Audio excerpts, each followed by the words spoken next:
Margani Bharat press meet పెట్టాడు. ఒకసారి ఏం మాట్లాడుతున్నాడో ఒకసారి చూద్దాం, దాని మీద మనం మాట్లాడదాం. సో ముందు వీడియో చూసే ముందు మన ఛానల్ని సబ్స్క్రైబ్ చేస్తారని మనస్ఫూర్తిగా కోరుకుంటున్నా. అట్లాగే మన వీడియో కానీ మీకు నచ్చినట్లయితే మీ ఫ్రెండ్స్కి ఫార్వర్డ్ చేస్తారని మనస్ఫూర్తి కోరుకుంటూ ఒకసారి ఆ వీడియో ఏం మాట్లాడుతున్నాడో చూద్దాం. కైంకర్యాలకో లేకపోతే నైవేద్యాలకో మీరు 1000 రూపాయలు 1200 రూపాయలు నెయ్యి వాడుతూ ఉన్నారు. ఇది 320 రూపాయలు నెయ్యి ఏ రకంగా వాడుతున్నారు అని చెప్పేసి ఆమె కూడా చెప్పారు. నేను ఒకటి చెప్తున్నానండి, ఇది రాష్ట్ర ప్రజలకు అందరికీ కూడా క్లారిఫై చేస్తాను. ఇప్పుడు మనము నైవేద్యాలకు వాడింది డబుల్ ప్రాసెస్డ్ కావచ్చు, లేకపోతే ఒకటే గోవు నుంచి పాలు తీసుకోవచ్చు, ఒకటే గోవు నుంచి పెరుగు తీసుకోవచ్చు, ఒకటే గోవు నుంచి వెన్న తీయచ్చు, ఆ ఒకటే గోవు నుంచి నెయ్యి తీసుకురావచ్చు, లేకపోతే ఉత్తమమైన జాతులు ఆవుల దగ్గర నుంచి కపిల గోవులు లాంటి ఆవుల దగ్గర నుంచి ఆ నెయ్యి వాడచ్చు. దానికి 1000 రూపాయలు కాదు 2000 అయినా పెడతారు. ఇప్పుడు ఒకటే గోవుకి ఒక ఆహార పదార్థాలు కూడా ఇంకా శ్రేష్టమైన ఆహార పదార్థాలు పెట్టి ఆ పాలు ఆ పెరుగు ఆ నెయ్యి వాడచ్చు. దాంట్లో ఏం తప్పు ఉందండి? మరి ఇదే చంద్రబాబు నాయుడు గారు కాదా తెలుగుదేశం ప్రభుత్వంలో 279 రూపాయలకి నెయ్యి కొనుగోలు చేశారు. ఆయన చెప్తా ఉన్నాడు.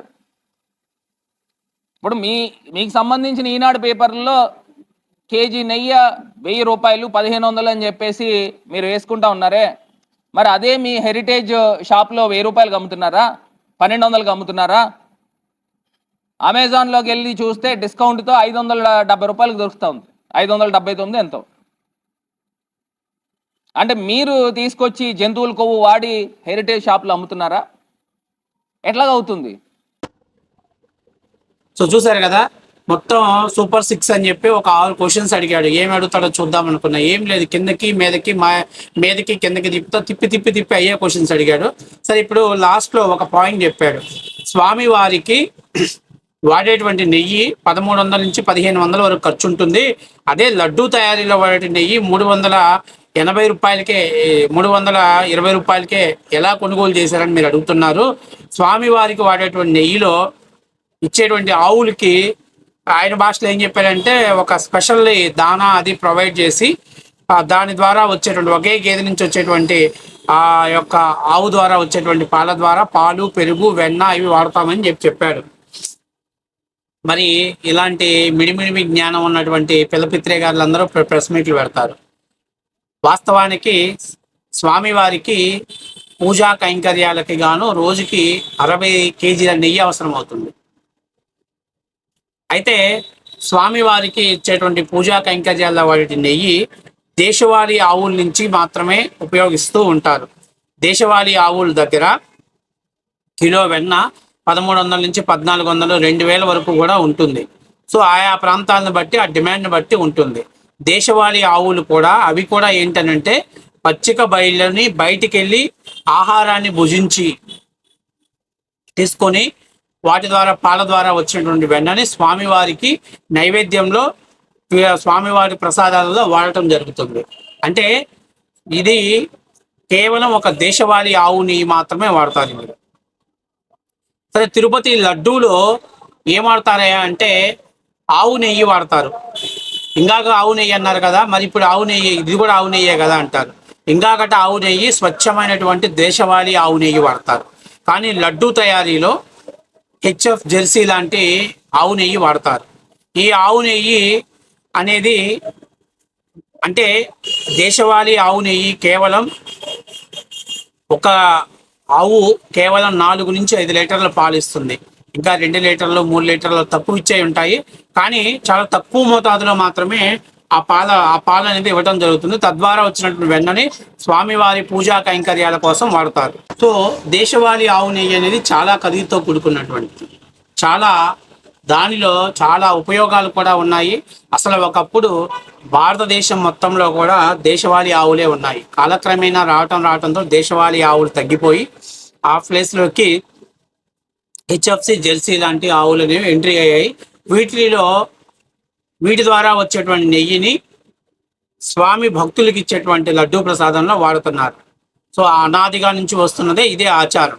అయితే ఇక్కడ ముఖ్యంగా మనం తెలుసుకోవాల్సింది ఏంటంటే, నందిని బ్రాండ్ వాళ్ళకి గతంలో 270 రూపాయలకి ఇచ్చారని చెప్తాడు. ఎప్పుడు 2009, 1999లో. ఆ రోజు వెన్న రేట్ ఎంత, ఈ రోజు వెన్న రేట్ ఎంత?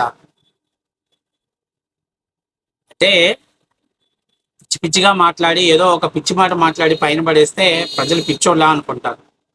2014లో కూడా తెలుగుదేశం పార్టీ దాదాపుగా 460 రూపాయలు ఇవ్వటం జరిగింది. అయితే వాళ్ళు 2019కి వచ్చరికి మేము లీటర్కి 3 రూపాయలు పెంచాం కాబట్టి 475 రూపాయల 80 పైసలు ఇవ్వమని చెప్పేసి అడిగారు.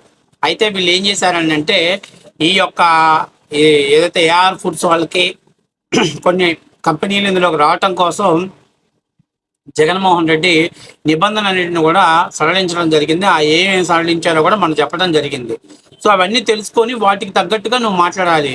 ఏదో మైక్ ఇచ్చారు కదా అని చెప్పేసి ఒక పిల్ల పొరలాగా మాట్లాడితే ఎట్లాగా? నువ్వు ఒక ఎంపీగా చేశావు. నీ మేధావితనం ఏందో ఆంధ్రప్రదేశ్ ప్రజలంతా చూశారు. విశాఖపట్నాన్ని రాజమండ్రిని కాకినాడని కలిపేస్తా, ట్విన్ సిటీ చేస్తానని చెప్పి చప్పట్లు కొట్టినోడు నువ్వు. ఎవరికి తెలియదు నీ మేధావితనం? నీకు ఎంపీగా ఒక్కసారి అవకాశం వస్తే మిడిమిడి జ్ఞానంతో ఎగిరిపడ్డావు. మొన్న ఏమైంది? కొట్టుడు కొట్టి రాజమండ్రిలో కూర్చోబెట్టారు.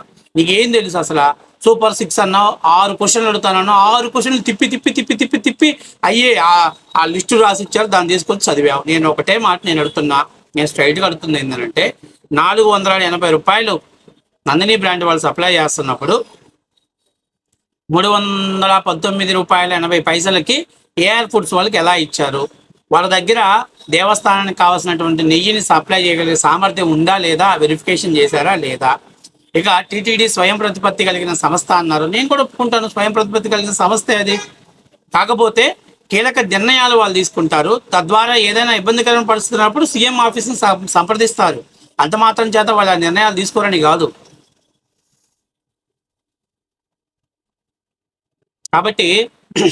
కాబట్టి నువ్వు తెలుసుకోవాల్సింది ఏంటంటే, దేశవాళీ ఆవు నెయ్యి ఖరీదు ఎక్కువ, హెచ్ఎఫ్సి జెర్సీ వాళ్ళ ఆవు నెయ్యి నార్మల్ రేట్లు.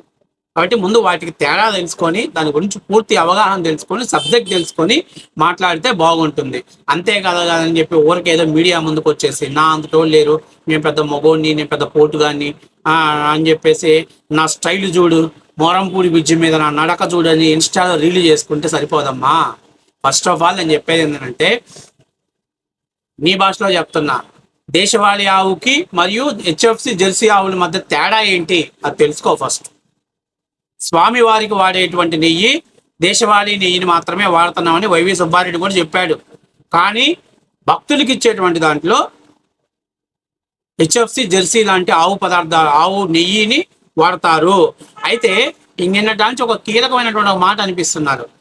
ఏంటనంటే, ఫస్ట్ ఆఫ్ ఆల్ ఇది ఒకటి గుర్తుపెట్టుకోండి, ఆవు గడ్డి తిన్ని, మాంసం తిన్ని, మరి ఏదైనా తిన్ని, దాని పాలల్లో వచ్చేటువంటిది ఫ్యాట్ అనేది పెరుగుతుంది తప్పనిచ్చి ఆ పదార్థాలని అందులోకి రానివ్వదు.